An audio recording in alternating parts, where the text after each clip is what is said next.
26 mai 2020.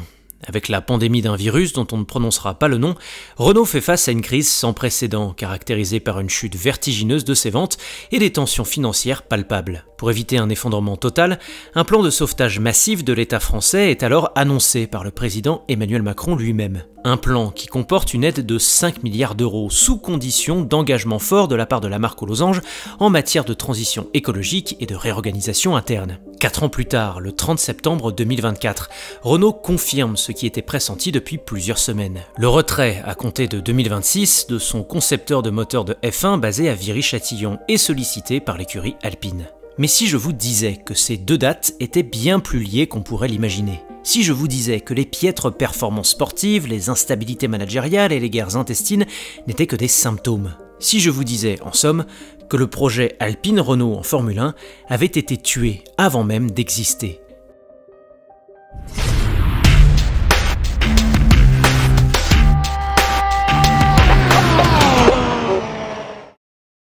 Car pendant qu'Alpine s'enfonçait dans des abysses sportifs de plus en plus terrifiants, le commun des mortels n'avait eu de cesse que d'entendre parler des difficultés RH rencontrées par l'écurie tricolore au regard de sa structure bicéphale, partagée entre l'usine britannique d'Enstone, responsable de l'aérodynamique, et celle française de Viry-Châtillon, chargée du moteur. Une division géographique plutôt singulière en F1 et qui a souvent été pointée du doigt comme l'élément de dysfonctionnement majeur du projet, notamment en matière de coordination des processus et du décalage culturel entre les équipes d'outre-Manche et celles basées en France. Bruno Famin, l'ancien directeur exécutif d'Alpine, avait lui-même évoqué ces tensions de la manière la plus éclairante qui soit. Quand je suis arrivé à Viry, je me souviens que certains me disaient que nous n'avions qu'une équipe cliente maintenant, à savoir Alpine, expliquait Famin en décembre 2023. Et quand je suis arrivé à Enstone, j'entendais parfois dire qu'avec un moteur Mercedes, nous irions plus vite. Soit, mais avec un moteur Mercedes, il n'y aurait plus de projet. Ce malaise interne, exacerbé par une certaine instabilité managériale et des performances en berne sur la piste, n'a fait qu'aboutir à une démobilisation du projet Alpine, mêlant piètre exécution sur les week-ends de Grand Prix, renvois et défections successives depuis le département technique. Pour autant, il faut bien comprendre que cette décrépitude n'est que la conséquence d'un point de rupture. Car la dichotomie Enstone-Viry existe depuis près de 3 décennies, et elle n'a pas empêché Renault de briller dans le passé sous cette organisation. Le titre de Michael Schumacher en 1995 chez Benetton et ceux de Fernando Alonso en 2005-2006 chez Renault sont la preuve qu'avec une bonne volonté politique, ce parti pris fonctionne. La vraie question ne devrait donc pas être pourquoi la guerre entre Enstone et Viry a tué Alpine-Renault, mais plutôt pourquoi maintenant ? Et c'est là que j'en reviens à ce fameux plan de sauvetage présenté par le président Macron le 26 mai 2020 et qui selon moi marque véritablement le début de la fin de l'aventure Renault en Formule 1. Pourquoi ? Parce que ce plan, conceptualisé par un État français actionnaire à hauteur de 15% du constructeur, ne pouvait voir le jour que si, et seulement si, Renault s'érigeait en pointe dans la fabrication de véhicules électriques, pour paraphraser les mots du ministre de l'économie de l'époque, Bruno Le Maire. Pour ce faire, l'État a accompagné ce sauvetage conditionnel d'une prime à la conversion élargie aux ménages les plus modestes, obligeant Renault à se réorienter stratégiquement et à réorganiser sa chaîne de production pour pouvoir gagner en efficacité. Car un véhicule électrique, ça coûte cher à produire, surtout au beau milieu de plans de restructuration. L'incarnation concrète de ce plan de sauvetage se montrera à tous quelques mois plus tard, en janvier 2021, avec la présentation par le nouveau PDG de Renault, Luca De Meo, de la fameuse Renaulution. Il s'agit grosso modo d'une feuille de route ambitieuse visant à redresser le constructeur en misant sur la rentabilité, la réduction des coûts et surtout un virage net vers l'électrification de ses gammes. Le tout avec comme objectif de faire passer Renault d'un constructeur automobile traditionnel à un leader de la mobilité électrique et durable. Le problème est que cette Renaulution impliquait 2 coups de canif pour le projet F1.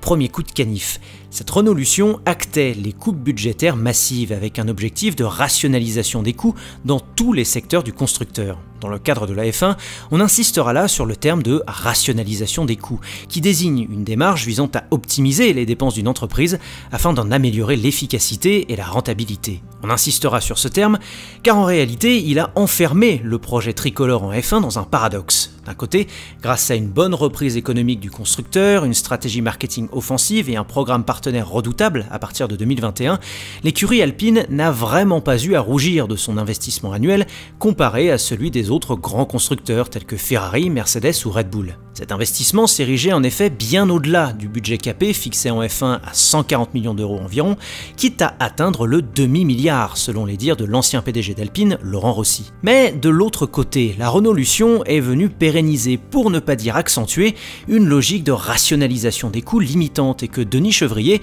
ancien responsable d'exploitation course chez Renault F1, a fustigé pas plus tard qu'en ce mois d'octobre. Alpine veut faire de la F1 pas chère, nous expliquait Denis Chevrier. C'est la démonstration malheureuse que si on ne veut pas mettre les moyens, eh bien au bout d'un moment, le navire perd de sa vitesse. Il y a eu une période de succès et les managers ont voulu faire aussi bien pour moins cher, mais dans un environnement aussi pointu et d'excellence technologique, ce n'est pas possible. En d'autres termes, avoir le budget, c'est bien, mais si son allocation ne sert pas au département de recherche et de développement, ni à la modernisation des appareils de production, eh bien, à quoi bon ?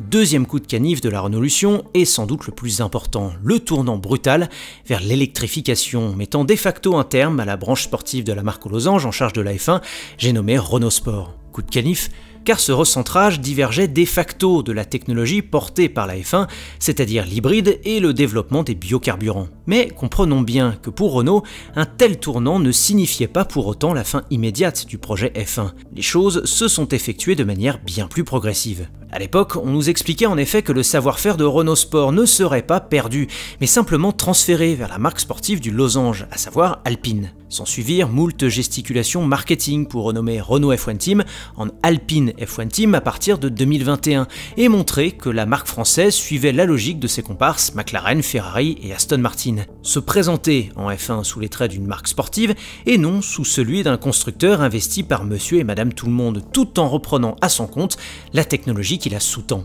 Mais l'avenir aura montré qu'il fallait peut-être interpréter ce rebranding autrement. De 2020 à 2021, on est en effet passé de la promotion d'un savoir-faire et d'une ingénierie française, incarnée par Renault F1 Team, à la promotion purement marketing d'une marque de niche, à savoir Alpine, et dont la colonne vertébrale n'était absolument pas la technologie Renault pour la Formule 1. Preuve en est, il n'aura pas fallu attendre 3 ans de difficultés sportives pour que Luca De Meo décide du retrait de Renault du projet Alpine au profit d'un accord de motorisation moins coûteux avec Mercedes. Preuve en est, la direction du losange a annoncé dans la foulée un vaste plan de reconversion pour les salariés de Viry-Châtillon vers, comme par hasard, la conception de moteurs à hydrogène et électriques à haute densité de puissance. Preuve en est, tous les prochains modèles d'Alpine d'ici 2030, à commencer par l'A290 dévoilé le mois dernier, seront à batterie. Alors non, Renault Sport n'a effectivement pas disparu des cartes et s'est réincarné chez sa petite sœur Alpine. Mais sa culture sportive, elle, a été littéralement vidée de sa substance avec la Renaulution, tout du moins pour la F1, tout du moins pour l'instant. Alors à partir de ces coups de canif, le management d'Alpine aura tenté de s'adapter le mieux possible à un projet à la vision bancale. Par l'éviction de Cyril Abitboul et le retrait forcé de l'ambassadeur Alain Prost, on tentait de refermer le chapitre Renault Sport en F1. Avec l'entrée en jeu du PDG d'Alpine, Laurent Rossi, on tentait de s'accrocher au mantra du Win on Sunday, Sell on Monday, c'est-à-dire gagner le dimanche et vendre le lundi, comme pour se convaincre de la cohérence d'un projet branlant. En 2022, on tentait d'appliquer la rationalisation des coûts à la sauce Renault à la F1, en engageant le maître dans l'art de faire beaucoup avec peu à l'époque de Force India, un certain Otmar Szafnauer. Et lorsque toutes les stratégies précédentes avaient échoué, on avança l'ultime pion Bruno Famin en vue d'éteindre les incendies qui avaient éclaté à Enstone comme à Viry. L'échec à s'approprier la réglementation de 2022 et les instabilités managériales qui s'en sont suivies ont en ce sens précipité l'allumage de la mèche qui allait aboutir à la chute d'Alpine Renault en Formule 1. Mais la dynamite avait été posée bien avant. Alors dans les colonnes de l'équipe, Luca De Meo aura eu beau jeu d'exprimer sa compassion envers les équipes de Viry-Châtillon, jugeant sa propre décision de crève-cœur, tout en la justifiant par un certain pragmatisme financier. Mais c'est pourtant sa politique sous pression du plan de relance public qui avait préparé le champ de bataille sur lequel les ingénieurs moteurs de Viry ont été les premières victimes. Alpine Renault en F1 est donc un projet qui a été tué dans l'œuf dès sa genèse et dont les cendres sont désormais récupérées par le croque-mort Briatore. Reste à savoir quelle sépulture le sulfureux italien trouvera pour son ancienne maison. Mais pour le reste, ne nous y trompons pas. Si le virage accéléré vers l'électrification de Renault a en partie condamné la présence de cette dernière dans le sport, il préfigure de ce qui pourrait se produire de manière plus progressive pour bien d'autres constructeurs si la technologie proposée par la F1 ne rencontre pas la pertinence espérée. À l'heure où l'enthousiasme ambiant pour la catégorie reine du sport auto est en train de s'estomper, la révolution technique de 2026 sera donc un tournant décisif. Merci d'avoir écouté ce podcast, j'espère qu'il vous aura plu. Alors je précise que cette analyse est éditorialisée, c'est-à-dire qu'elle s'appuie sur des raisonnements qui me sont propres. N'hésitez donc pas à les questionner, à en débattre ou à en rajouter, je suis très curieux sur la question. Alors à bientôt pour de nouvelles aventures, allez, ciao!